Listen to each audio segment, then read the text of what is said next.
Hi friends, ఇవాళ tank బండ్కి వెళ్దాము. అక్కడ హుస్సేన్ సాగర్ అందులో ఉన్న బుద్ధుని విగ్రహం గురించి ఒకసారి తెలుసుకుందాము. అలాగే దానికి ఆనుకొని ఉన్న 33 విగ్రహాల గురించి కూడా తెలుసుకుందాము.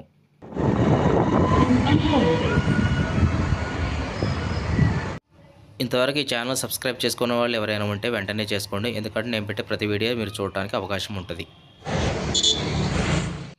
ట్యాంక్ బండ్ అనగానే మనకు మొట్టమొదట గుర్తుకొచ్చేది హుస్సేన్ సాగర్ అందులో ఉన్న బుద్ధుని విగ్రహం. అది ఎలా ఎప్పుడు నిర్మించారో ఒకసారి తెలుసుకుందాం. హుస్సేన్ సాగర్ హైదరాబాద్ నగరానికి నడిబొడ్డున ఉంది. ఇది మానవ నిర్మిత సరస్సు. ఈ జలాశయాన్ని 1562లో ఇబ్రహీం కులీ కుతుబ్ షా పాలనా కాలంలో హజరత్ హుస్సేన్ షా వలిచే నిర్మించబడింది. దాదాపు 24 చదరపు కిలోమీటర్ల ఈ సరస్సు అప్పుడు మంచినీటి అవసరాల కోసం నిర్మించబడింది. ఈ చెరువు మధ్యలో హైదరాబాద్ నగరానికి చిహ్నంగా ఒక బుద్ధుని విగ్రహాన్ని నిర్మించారు. అది కూడా 1992లో స్థాపించారు. కనిపిస్తున్నది అదే బుద్ధుని విగ్రహం. దానికి పక్కనే ఇంకోటి అంబేద్కర్ స్టాచ్యూ కూడా కనిపిస్తుంటుంది. బుద్ధుని విగ్రహానికి బ్యాక్ సైడ్ నెక్లెస్ రోడ్డు ఉంటుంది. ఈ సాగర్ నిర్మాణాన్ని ఇబ్రహీం కుతుబ్ షా కట్టించినా కానీ దాని నిర్మాణ పర్యవేక్షణ మాత్రం అతని అల్లుడు హుస్సేన్ షా వలి చేపట్టాడు. అందువల్ల దానికి హుస్సేన్ సాగర్గా నామకరణం చెందింది. 1568లో హుస్సేన్ సాగర్ చుట్టూ గట్టు నిర్మించారు. ఆ గట్టుగా నిర్మించబడిన రోడ్డునే ట్యాంక్ బండ్ అంటారు. ఈ రోడ్డు హైదరాబాదు, సికింద్రాబాదు జంట నగరాలను కలుపుతుంది. అంతేకాకుండా ట్యాంక్ బండ్ పొడవున మహనీయులైన 33 మంది విగ్రహాలను ఏర్పాటు చేశారు. వాటి గురించి కూడా తెలుసుకుందాం ఒకసారి. నందమూరి తారక రామారావు గారు ముఖ్యమంత్రిగా ఉన్నప్పుడు ఏర్పాటు చేశారు వాటిని. మొట్టమొదటి విగ్రహం కొమరం భీముది. ఈయన తెలుగు నేల గర్వించే తెలంగాణ యోధుడు. రెండవది రుద్రమదేవి, ఈమె కాకతీయ సామ్రాజ్య భార ధారణి. తర్వాతది మహబూబ్ అలీ ఖాన్. ఈయన అసఫ్జహీ వంశ పాలకుడు, ఆర్తజన నిత్య పోషకుడు. ఈ 33 మంది వ్యక్తులు ఆంధ్రప్రదేశ్ మరియు తెలంగాణ సంస్కృతి సాహిత్యాలలో విశిష్టమైన స్థానం కలిగిన మహనీయులు. మనకు కనిపిస్తున్నది సర్వేపల్లి రాధాకృష్ణ స్టాచ్యూ. ఇతర జన్మదినాన్నే మనం ఉపాధ్యాయుల దినోత్సవంగా జరుపుకుంటాము. ఇక్కడ మనకు ఒక యుద్ధ ట్యాంక్ కనిపిస్తుంటుంది. అది 1965 సంవత్సరంలో భారత్కి పాకిస్తాన్కి యుద్ధంలో భారత సైన్యానికి పట్టుబడిన M47 ట్యాంకు. ఇక్కడ మనకు కనిపిస్తున్నది గురజాడ అప్పారావు స్టాచ్యూ. ఇతను ఆధునికాంధ్ర కవిత వైతాళికుడు, సువిశాల మానవతావాద ప్రతిపాదికుడు. ఈయన తన రచనల ద్వారా బాల్య వివాహాలు మరియు వరకట్నం వంటి సాంఘిక దురాచారాలను తీవ్రంగా విమర్శించారు. ఇక్కడ మనకు కనిపిస్తుంది అల్లూరి సీతారామరాజు స్టాచ్యూ. ఇతను భారతదేశ స్వతంత్ర చరిత్రలో ఒక మహోజ్వల శక్తి.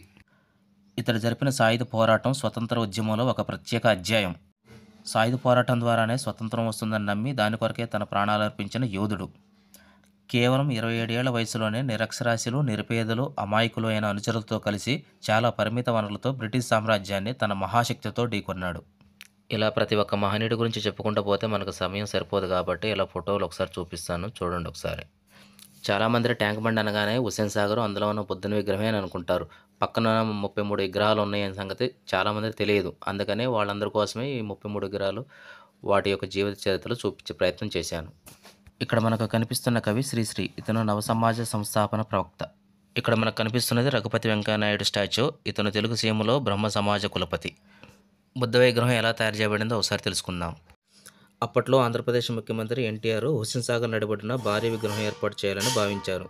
శిల్పులు యాదాద్రి భువనగిరి జిల్లా, భువనగిరి మండలం, రాయగిరి సమీపంలోని వెంకటేశ్వర గుట్టలో అరుదైన రాయి ఉందని గుర్తించారు.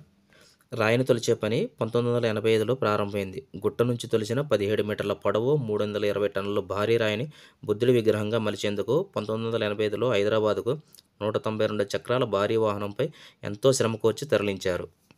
ప్రముఖ శిల్పి గణపతి సత్పతి ఆధ్వర్యంలో 40 మంది శిల్పులు బుద్ధుడి విగ్రహానికి రూపం ఇచ్చారు. ఈ విగ్రహం చేయడానికి మొత్తం 200 మంది శిల్పులు 2 సంవత్సరాలు శ్రమించారు. దీని బరువు 440 టన్నులు, ఎత్తు 17 మీటర్లు. ఇంకా మనకు కొన్ని విగ్రహాలు కనిపిస్తున్నాయి. వాటి గురించి కూడా తెలుసుకునే ప్రయత్నం చేద్దాం. ఇక్కడ మనకు కనిపిస్తున్నది శ్రీకృష్ణదేవరాయల స్టాచ్యూ. ఇతడు విజయనగర చక్రవర్తి. ఇతను 20 సంవత్సరాల వయసులో అంటే 1509 ఫిబ్రవరి 4న విజయనగర సింహాసనాన్ని అధిష్ఠించాడు. శ్రీకృష్ణదేవరాయలను తెలుగు, కన్నడ ప్రజలు భారతదేశాన్ని పాలించిన గొప్ప చక్రవర్తులలో ఒకడిలా అభిమానిస్తారు. ఇక్కడ మనకు కనిపిస్తున్నది ఆత్కూరి మొల్ల. ఈమె 16వ శతాబ్దపు తెలుగు కవయిత్రి. తెలుగులో మొల్ల రామాయణంగా ప్రసిద్ధి చెందిన రామాయణం రాసినది ఈమె. ట్యాంక్ బండిని చూడటానికి వచ్చిన వారందరికీ ఆహ్లాదకరంగా కనిపించే చిత్రం ఇది. పౌరాలు చూడండి ఒకసారి ఎలా అందంగా కనిపిస్తున్నాయో. ఇంకా కొన్ని విగ్రహాలు మాత్రమే ఉన్నాయి. వాటి గురించి కూడా తెలుసుకుందాం ఒకసారి. ఇక్కడ మనకు కనిపిస్తున్నదే వేమన విగ్రహం. ఈయన ప్రజాకవి, సంఘ సంస్కర్త. విశ్వదాభిరామ వినురవేమ అనే ముఖటంతో వేమన రాసిన పద్యాలు తెలుగు వారందరికీ సుపరిచితం. ఇక్కడ మనకు కనిపిస్తున్నది అన్నమయ్య స్టాచ్యూ. ఇతను అసలు పేరు తాళపాక అన్నమాచార్యులు. నిత్యం రద్దీగా కనిపించే ట్యాంక్ బండ్ రోడ్డు పొడవు మొత్తం 3 కిలోమీటర్ల పైన ఉంటుంది. పూర్వము ట్యాంకు బండి మీద నుండి చూసినప్పుడు హుస్సేన్ సాగర్ కనిపించేది కాదు, ఎత్తైన గోడలతో ఉండేది అప్పుడు. ఇది నచ్చని అప్పటి హైదరాబాద్ దివాను సార్ మీర్జా ఇస్మాయిల్ 1946లో గోడలను కూల్చివేయించి వాటి స్థానంలో ఇనుప కడ్డీలతో కూడిన ప్రాకారాన్ని కట్టించాడు. చివరిగా మనకు కనిపిస్తున్నది తిక్కన సోమయాజీ నన్నయ్య శాలివాహనుడు. మనకు ఉగాది పండుగను జరుపుకునే సంప్రదాయం శాలివాహన కాలం నుంచే ఆరంభమైంది. ఇదండి ఓవరాల్గా ట్యాంక్ బండ్ టూరు.